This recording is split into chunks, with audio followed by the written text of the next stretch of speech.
Varicose veins కి సరైన చికిత్స కోసం సంప్రదించండి ఎవిస్ హాస్పిటల్. నమస్కారం. మాఘ పురాణం 7వ రోజు పారాయణలోకి వచ్చాం. ఈరోజు మాఘశుద్ధ సప్తమి. ఈరోజు మాఘశుద్ధ సప్తమి రథసప్తమిగా చాలా అద్భుతమైన పర్వదినంగా జరుపుకుంటాం. రథసప్తమి రోజున మామూలుగా ఈ మాఘమాసంలో ఎలా ఉదయకాలం పొద్దున్నే లేవాలో సప్తమి రోజున కూడా ఉదయమే లేచి ఆవు పాలతోటి పాయసం వండి సూర్యుడికి నివేదన చేయమని చెప్పబడింది. అయితే ఈ రోజున చేసే స్నానం మామూలు రోజుల్లో కంటే భిన్నంగా జిల్లేడాకులు కానీ చిక్కుడాకులు కానీ కనీసం రేగాకులు కానీ రేగు పళ్ళు కానీ ఏవైనా తల మీద పెట్టుకుని వాటితోటి స్నానం చేయాలని చెప్తారు. నెత్తి మీద పెట్టుకుని చేయటం 7 ఆకులు అని చెప్తారు. అవకాశాన్ని బట్టి ఎన్నో కొన్ని ఆకులు లేదా నీళ్ళల్లో వేసి పిల్లలకి నెత్తి మీద ఆ నీళ్లు పోయటం కానీ, అంటే ఇప్పుడు మనకి ప్రకృతితోటి మమేకమయ్యే పద్ధతులే మన పండగల్లో కనపడతాయి. ఇలాంటి కాలంలో అంటే ఈ కాలం ఇప్పుడు వచ్చిన శిశిర ఋతువు వస్తుంది కదా, ఈ ఋతువులో ఇలా ప్రత్యేకంగా ఈ ఆకులతోటి నానటం వల్ల నీళ్లు ఆ నీరు మన శరీరం మీద పడడం వల్ల ఆరోగ్యం చేకూరుతుందని ప్రత్యేకంగా ఈ ఒక రోజైనా చేయమని చెప్తారు. ఇట్లాంటి ప్రత్యేక స్నాన దివసాలకి కొన్ని చెప్పబడతాయి కదా, ఇది కూడా అలాంటిది అనమాట. ఈ సప్తమి రోజున జిల్లేడాకులు రేగాకులు మీ అవకాశాన్ని బట్టి చిక్కుడాకులతోటి స్నానం చేయటం అభ్యంగనాలు కాదండి, తల స్నానం అనే చెప్పబడుతుంది. స్నానం చేయటం తర్వాత పిడకలతోటి ఆవు పిడకలతోటి ఒక దాలిని కానీ కుంపటిని కానీ ఏర్పాటు చేసుకుని దాని మీద ఒక మందపాటి గిన్నెలో ఆవు పాలని కాచి పాలు పొంగిన తర్వాత అందులో బియ్యం వేసి మనం బియ్యంతోటే పాయసం చేసుకోవాలి. బియ్యం వేసి తర్వాత బియ్యం అన్నం ఉడికిన తర్వాత అందులో కొంచెం బెల్లం వేసి మరి కాస్త నెయ్యి వడ్డించి సూర్యనారాయణమూర్తికి నివేదన చేయాలని చెప్పబడుతుంది. మన ఇంట్లో ఉండక్కర్లా ఈ విధానం. మామూలుగా ఏంటంటే మనం కొన్ని పండగలు పద్ధతులు చెప్పుకుంటాం, మన ఇళ్లలో ఉంటే చేయాలి లేకపోతే చేయకూడదు, చెయ్యము, భయం మనకి.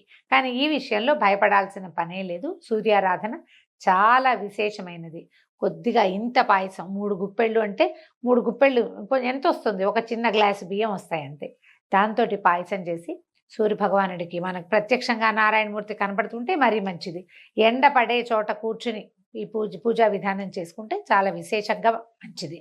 లేదా మనకు అవకాశం లేదు, మన బాల్కనీస్లోకి ఎండ రాదు, ఇంట్లో అయినా సరే భగవత్ సాన్నిధ్యంలో మనం ఎక్కడ పూజ పెట్టుకుంటామో, ఎక్కడ దిగుడు ఉందో మనకి అక్కడ కొద్దిగా చిన్న ముగ్గేసి ఈ పాయసాన్ని పెట్టుకుని అందులో స్వామికి నివేదన చేసుకోవడం. సూర్యారాధన అంటే సూర్యమండలాష్టకాలు ఉన్నాయి, చాలా మంచి మంచి స్తోత్రాలు.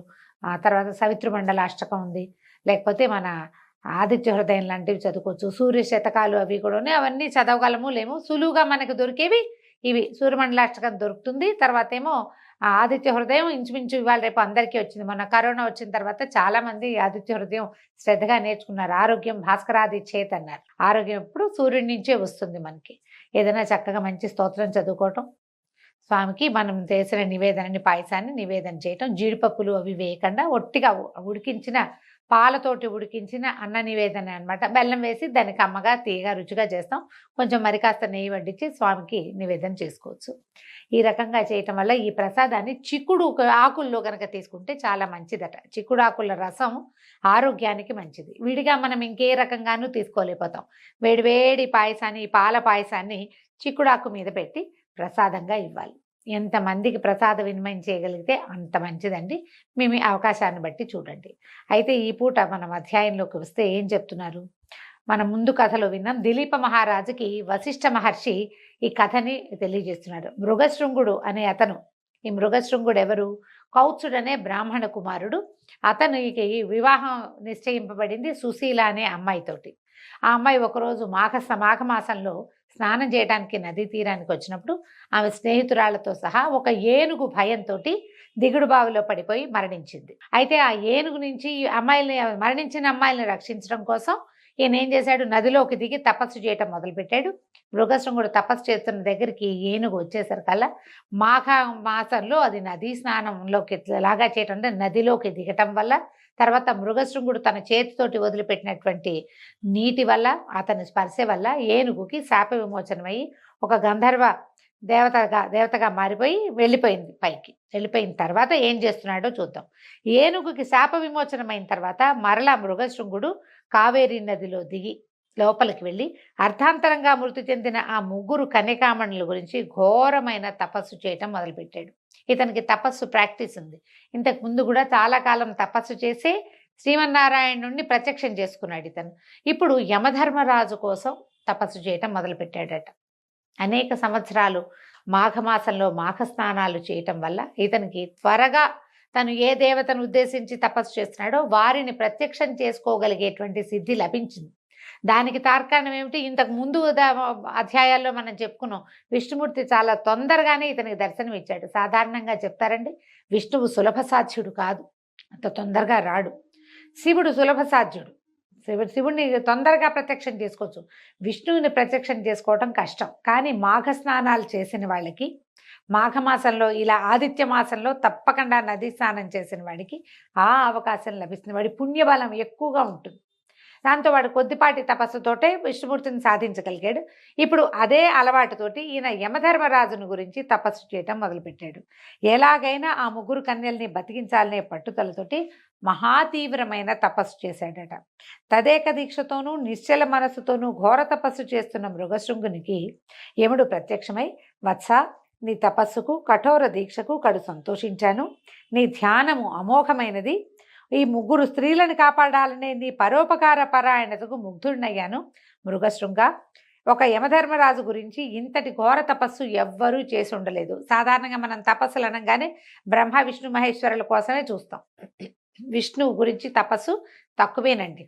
వాళ్ళు చాలా ప్రత్యేకమైన వాళ్ళు, చాలా తక్కువ. కానీ మనకి కథల్లో ఎప్పుడు పురాణాల్లో ఏం చెప్పబడుతుంది? రాక్షసులందరూ లేదా బ్రహ్మదేవుని పట్టుకుంటారు లేదా పరమేశ్వరుని పట్టుకుంటారు. అవి కూడా విచిత్ర గాథలుగానే పరిణమించి కనపడుతుంటాయి మనకి. విష్ణు భక్తితో తపస్సు చేసిన వాళ్ళు మనకు బాగా ప్రత్యేకంగా మనకు కనపడేది ధ్రువుడు. ఓం నమో భగవతే వాసుదేవాయ మంత్రంతో భగవంతుడిని సాక్షాత్కారం చేసుకున్నాడు. చిన్న వయసులోనే చేశాడు కాబట్టి అతని భక్తికి, అతని తాలూకు తదేక దీక్షకి భగవంతుడు మెచ్చి ప్రత్యక్షమయ్యాడు. ప్రహ్లాదుడు కనిపిస్తాడు, గజేంద్రుడు కనిపిస్తాడు.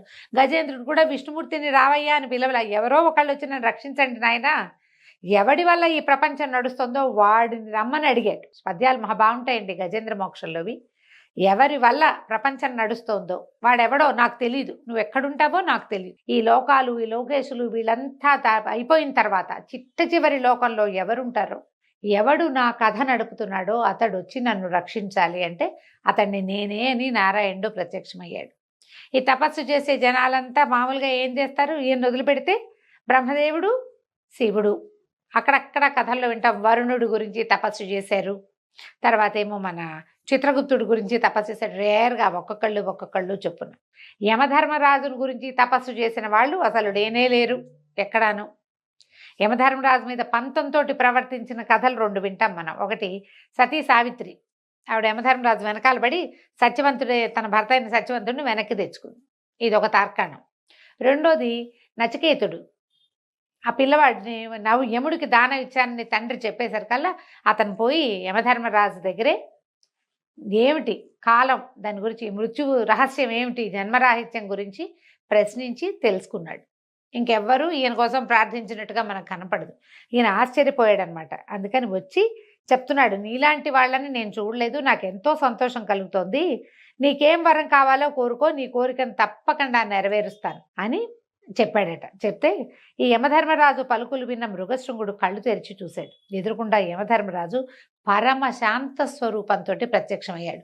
మనం యమధర్మరాజు అనగానే ఒక భీషణమైన రూపం గుర్తొస్తుంది. మృత్యుదేవత కదా, మృత్యుదేవత ఆయన ఆధీనంలో ఉంటుంది కాబట్టి ఆయన ఎలాగో భీకరంగా ఉండాలని ఏమీ లేదు. ఈయన పరమ శాంత స్వరూపంతో ప్రత్యక్షమయ్యాడు. మృగశృంగుడు ఈయన ముగుళిత హస్తుడి నమస్కరించి, మహాల్భవ, ఎంతటి ఘోర తపస్సాలులకైనా లభించని మీ దర్శన భాగ్యం మాకు లభించింది. నేనెంతో అదృష్టవంతుణ్ణి. ఇదంతా నా పూర్వజన్మ సుకృతం తప్ప వేరే కాదు. మహామహులకు సైతము లభ్యం కాని మీ దర్శన భాగ్యం సామాన్యుడినైనా నాకు లభించడంతో నేను మిక్కిలి సంతుష్టాంతరంగుడినైతిని. ఇది చూడండి, యమధర్మరాజుని నేకడైతో చూసేవాళ్ళు ఎవరు ఉండరు. మరణానంతరమే ప్రతి వాళ్ళని చూస్తాం. మనం కూడా చూస్తామేమోనండి, చూద్దాం, చెప్పలేం కదా. అక్కడికి వెళ్ళాకే మనకి స్వర్గమో నరకమో నిర్ణయిస్తాడు ఆయన. మనం అక్కడికే వెళ్ళాలి. ఒకవేళ మనం పుణ్యం చేసుకున్నా ఓసారి ఆయన మొహం చూసాకే వెళ్తాం కాబోలు. కథల్లో అట్లాగే కనపడుతుంది. మరి మామూలు మానవులు ఎవరికి అవకాశం లేని నీ దర్శన భాగ్యం నాకు లభించింది. స్వామి, నాదొక కోరిక, అకాల మృత్యువు కలిగిన ఆ ముగ్గురు స్త్రీలని బతికించమని వేడుకుంటున్నాను.